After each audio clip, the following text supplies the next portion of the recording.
How you doing, YouTube? Matt, Master Beer Reviews, back to the end of another review. Have my buddy Wade in tow. What's up? At Dr. Octave 1 or 01? Dr. Octave 1. On YouTube, he does awesome musical stuff with modular synths and all that fun stuff. The Bubbles, right? Is it the Bubbles? Yeah. And he's here to do a couple reviews today. And first off, we're going to be doing a Mikkeller beer. We have a history with this beer, right? This is the Mikkeller Big Worse American barley wine. We've had it years and years ago, and there was two iterations of this. There was a corked one and a capped one. Corked ones were dank. They must have been sitting in a place for a long time and had a nice amount of age on it. And you picked up a case of the non-corked ones, and whoa, it was just different. That old one fooled me. It fooled me. Yeah. So they're super hoppy, way hop forward, and it's been, like you said, I don't think there's any kind of date codes on this, but it's. I mean, it might be, no, that's not a date code up there, but I mean, it has to be like at least 5 years since you cracked one. I've said that for a bit. Yeah, so let's see what the sucker has to offer. Oh, label-wise, what it says in the bottle. Mikkeller Big Worse, and that's it, man. Barley wine style ale, 12% alcohol, super cool label. Mikkeller's wanted poster. Yeah, wanted poster. You don't actually know who it is? Isn't it the brothers? I don't know. Well, it might be the two brothers. It might be the two brothers. I know the brothers hate each other. So yeah, that's what I probably did it. Because I'm big and you're bad and you're worse. Yeah. Cross out the bad. Probably. But yeah, super cool label. Bottle itself, everything's badass in the back. It just says brewed and bottled Mikkeller. I mean, they have Belgium here, but they're kind of like all over the place that they're brewing. So, and it's a Shelton Brothers beer. Those sons of bitches. Yeah. Making good stuff or importing good stuff. Not all the importing anymore. Yeah. Slacking off. Boozy. Man. Yeah, I'm excited to have this. It's been a while. Alcohol. Look at it, it's still foamy. Yeah. It's because I pour like a jerk off. No, that's good. I don't want the foam in my belly. I just want the beer. Trying to pour this. Try not to get too much funk out of it, but get the funk. You can't help it. Look at all the funk in the bottom. You can see it, even on the nipple. In there. Oh yeah, yeah, and that's like if you ever like me and him when we were always like looking for beers, whether we're looking for good beers or bad beers or whatever. One of the best things we do, well, age-wise, if you can't find a thing on there, I don't know if you can see it. There's like a ghetto-ass dirt ring around the top of it. Here. Yeah, that's how you know when beer's good, when it's got that nice funk ring going around it. You see the stuff trying to creep up the side here. Yeah.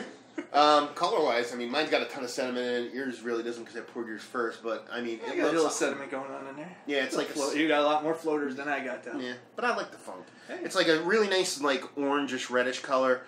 Finger head, super crazy creamy head. Tiny little bubbles, and just a beautiful orange reddish color. It looks like an old ale, kind of American barley wine, which it is American barley wine. So I love it. So yeah. Oh my God. That's a hoppy head, right? Well, no, it's super rich and dank, and it's got that nice, like, I wouldn't say raisinette-y, but it has that nice caramel toffee oldness to it that like the barley wines can get. You know what I mean? Yeah. I mean, good smell. But you could smell that the hops were there at one point or another. It's American barley wine, so it was super hoppy from what I remember. But well, yeah, you can smell that they were there, but not so much anymore. Let's see. Yeah, but it's just caramel toffee. It's that little bit of hotness. I'm not waiting for Cheers. Cheers. Not as sweet as I thought it would be. No, I still got 2 more, I'm saying. So we'll test one of those in a year, too. No, it's really nice. The hops is dissipated. It's barely there. Which is what I like. Bit, yeah. Yeah. Still get that little tartness, that metal taste almost in the back of your tongue. That hops give. That metallic. Yeah, that kind of like, it's like a East Coast hop. It's like a pine, like a little piney bite on the end of it. But they're almost totally gone. Mm-hmm. Like you said, we're guessing they're about 5 years old on this bottle. Another 5 years, probably make it even awesomer. No oxidation whatsoever, really, that I can taste.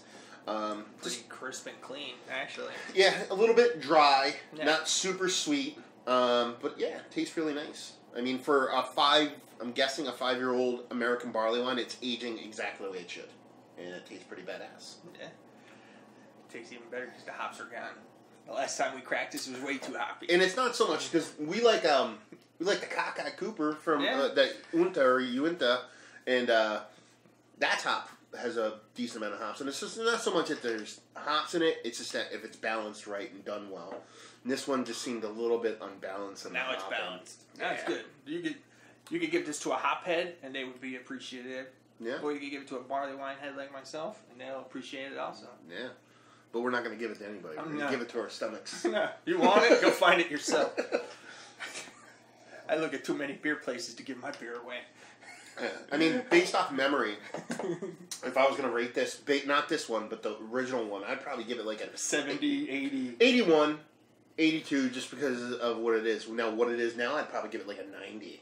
I'd give it an 89 to a 92. I can't really say because it's warm. It might have shook up a little bit in the transportation down here, so it might have been a little bit better. Yeah, but I mean, it's really nice now. Yeah. A nice start off to a nice review session.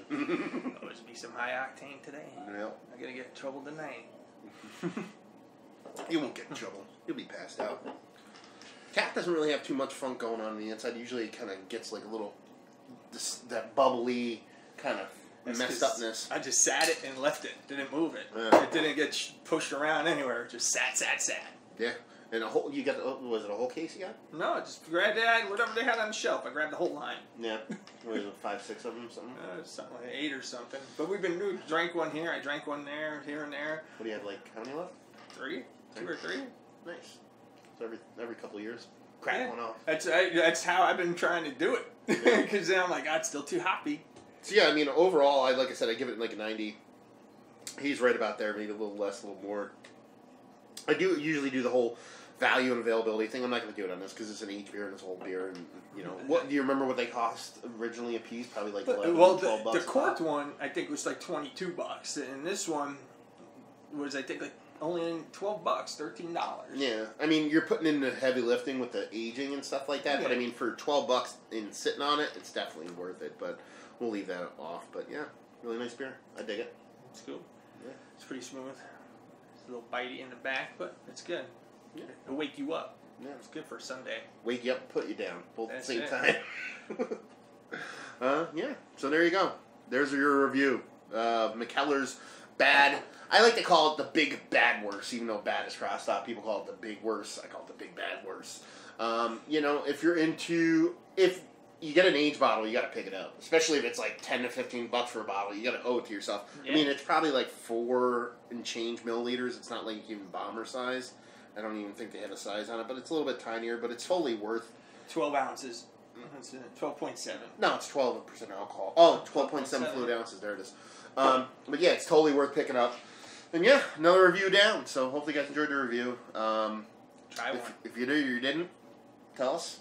If you think we're dumb, tell us. We don't care either way. As far as checking us out, like I said, Dr. Active One on YouTube. You can check him out for all his music awesomeness. Us, if you'd like to check us out anywhere else on the internet, you can on Facebook, Twitter, and Instagram at Massive Beers. And yeah, another review in the books. So hopefully you enjoyed it. Hopefully you enjoyed an awesome beer like this, and hopefully see you next time. Cheers. Cheers.